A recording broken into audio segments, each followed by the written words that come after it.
নমস্কার বন্ধুরা, সর্বাণী রান্নাঘরে আবারও চলে এসেছি নতুন একটা রেসিপি নিয়ে।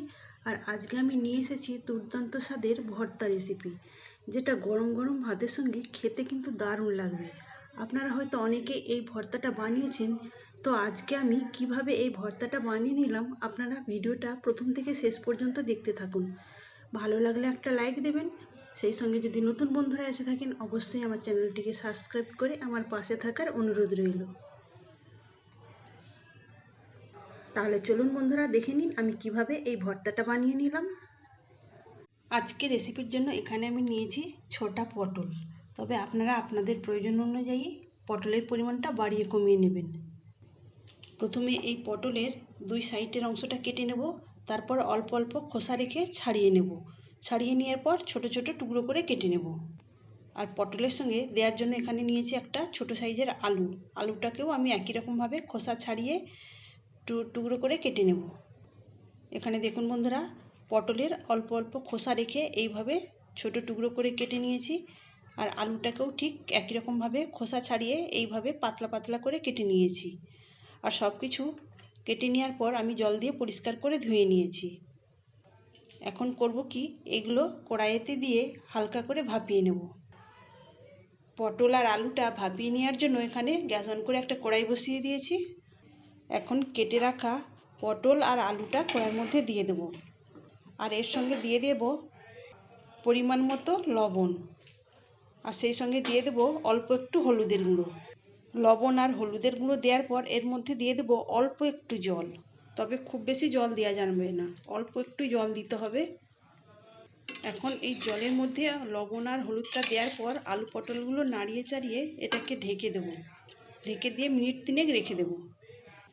মিনিট 3 ঢেকে রাখার ফলে আলু আর পটলটা অনেকটাই সেদ্ধ হয়ে যাবে আর জলটাও কমে যাবে। বন্ধুরা, তার আগে আমি একটা বড় সাইজের টমেটো তার অর্ধেকটা নিয়ে এইভাবে সেদ্ধ হতে দিয়ে দিলাম। তবে গ্যাসের ফ্লেমটাকে মিডিয়ামে রেখে এই কাজটা করে নিতে হবে। মিনিট 3-4 পরে ঢাকা চাপাটা খুলে নিয়েছি, তবে মাঝে একবার আমি নেড়ে চেড়ে দিয়েছিলাম। আর দেখুন বন্ধুরা, জলটা একদম শুকনো হয়ে গিয়েছে আর আলু আর এইখানে পটলটাও অনেকটাই সেদ্ধ হয়ে গেছে। তবে এখন আমি এর মধ্যে দিয়ে দেবো 1 টেবিল চামচ সরিষার তেল। আর এই রান্নাটা সরিষার তেলে করলেই ভীষণ ভালো লাগবে। আমি এখানে 1 টেবিল চামচ সরিষার তেল দিয়ে দিয়েছি। এবার এগুলোকে নাড়াচাড়া করে খুব সুন্দর করে ভেজে নিতে হবে।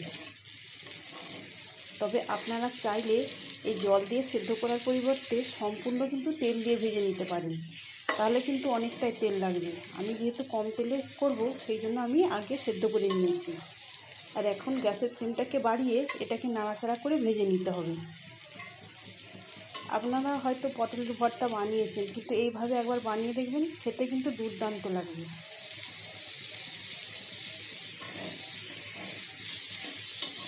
যতক্ষণ না একটু লালচে কালার হচ্ছে ততক্ষণ পর্যন্ত এইভাবে নাড়াচাড়া করে আলু আর পটলটাকে ভেজে নিতে হবে।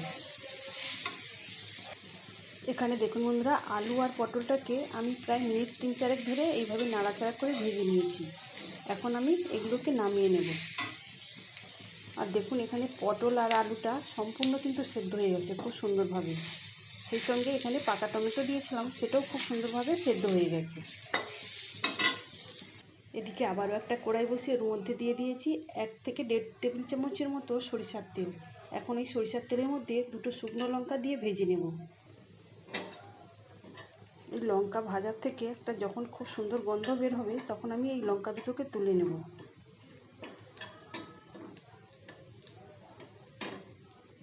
তবে খেয়াল রাখতে হবে লঙ্কা দুটো যেন খুব বেশি পুড়ে না যায়। এখানে আমার লঙ্কা দুটো ভাজা হয়ে গেছে, এখন এগুলোকে তুলে নেব। এদিকে ওই একই তেলের মধ্যে দেওয়ার জন্য নিয়েছি 1/2 চামচ কালো জিরা আর 1/2 চামচের মতো রয়েছে সাদা জিরা। জিরাটা ভাজা হয়ে গেলে ওই কড়াইয়ের মধ্যে দেওয়ার জন্য এখানে নিয়েছি 5-6 কোয়ার মতো রসুনটাকে এইভাবে বড় বড় করে কেটে নিয়েছি। এখন এগুলোকে এই কড়াইয়ের মধ্যে দিয়ে দেব। রসুনটা হালকা একটু ভাজা হয়ে গেছে, এখন ওর মধ্যে দিয়ে দেবো কুচিয়ে রাখা 2টো কাঁচা লঙ্কা। আর এই রসুনটা আরেকটু নেড়ে চেড়ে ভেজে নিতে হবে। কিছুক্ষণ ভেজে নেওয়ার পর ওর মধ্যে এখন দিয়ে দেবো একটা বড় সাইজের কুচানো পেঁয়াজ। এখন এই পেঁয়াজটাকে দিয়ে একটু নেড়ে চেড়ে ভেজে নিতে হবে।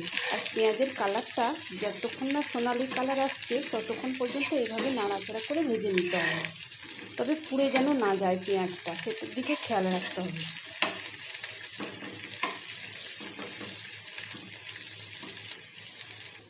এদিকে ভেজে রাখা আলু, পটল আর টমেটোটা একটা পাত্রে তুলে নেব। আলু, পটল আর টমেটোটা একটা পাত্রে তুলে নিয়েছি। আর এদিকে দুটো শুকনো লঙ্কা ভেজে রেখেছিলাম, একটাকে মেখে নেবো আর একটাকে এখন তুলে রাখছি। আর এদিকে পেঁয়াজটাও দেখুন অনেকটাই কালার চেঞ্জ হয়ে এসেছে, তো আরেকটু আমি এটাকে ভেজে নেব। এখানে দেখুন বন্ধুরা, আমার পেঁয়াজটা সম্পূর্ণ ভাজা হয়ে গিয়েছে। এখন এটাকে তুলে নেব। এখন এই একই পাত্রের মধ্যে এক সাইডে এগুলোকে রেখে দেব। এখন সব কিছু ঠান্ডা করে নিতে হবে। যেহেতু আমি আগে লঙ্কাটা তুলে রেখেছিলাম, তাই এটা ঠান্ডা হয়ে গেছে। এখন এটাকে একটু মেখে নেব। আলু, পটল আর এই টমেটোটাও ঠান্ডা হয়ে গেছে। এখন এটাকেও হাত দিয়ে খুব ভালো করে মেখে নিতে হবে। পটলের এই রেসিপিটা গরম গরম ভাতের সঙ্গে খেতে যে কী দারুণ লাগবে, আপনারা বানিয়ে না খেলে বুঝতেই পারবেন না। আর এইরকম একটা রেসিপি ভাতের সঙ্গে থাকলে সম্পূর্ণ ভাত এই রেসিপিটা দিয়েই খাওয়া হয়ে যাবে। এখানে দেখুন বন্ধুরা, আমি সব কিছু সুন্দর করে মেখে নিয়েছি। এখন সব কিছু একসঙ্গে করে নিতে হবে। যেহেতু আমি পটল আর আলুটা সেদ্ধ হওয়ার সময় লবণ দিয়েছিলাম, তাই আর লবণ দেওয়ার দরকার পড়বে না। সব কিছু একসঙ্গে মিশিয়ে নেওয়ার পর এখন আমি এর মধ্যে দিয়ে দেব একটু কাঁচা পেঁয়াজ, কুচানো কাঁচা পেঁয়াজ। আর তার সঙ্গে আমি দিয়ে দেবো 1 চামচ সরিষার তেল, কাঁচা সরিষার তেল। যে কোনো ভর্তাতে কাঁচা সরিষার তেল দিলে তার স্বাদ কিন্তু দ্বিগুণ বেড়ে যায়। বন্ধুরা, আমি এর মধ্যে কাঁচা সরিষার তেল দিয়েছি, সেটা স্কিপ হয়ে গেছে। এখন এই কাঁচা পেঁয়াজ আর সরষের তেলটা খুব ভালো করে মিশিয়ে নিতে হবে। তাহলে বন্ধুরা, আপনারা অবশ্যই একবার এইভাবে আলু পটলের ভর্তা বানিয়ে দেখবেন, আর কেমন হয়েছে আমাকে কমেন্ট করে জানাবেন। তো এখানে আমার ভাতের সঙ্গে খাওয়ার জন্য দুর্দান্ত স্বাদের আলু পটলের ভর্তা একদম রেডি। তাহলে বন্ধুরা, আজকের মতো আসি। সবাই ভালো থাকবেন, সুস্থ থাকবেন। ধন্যবাদ।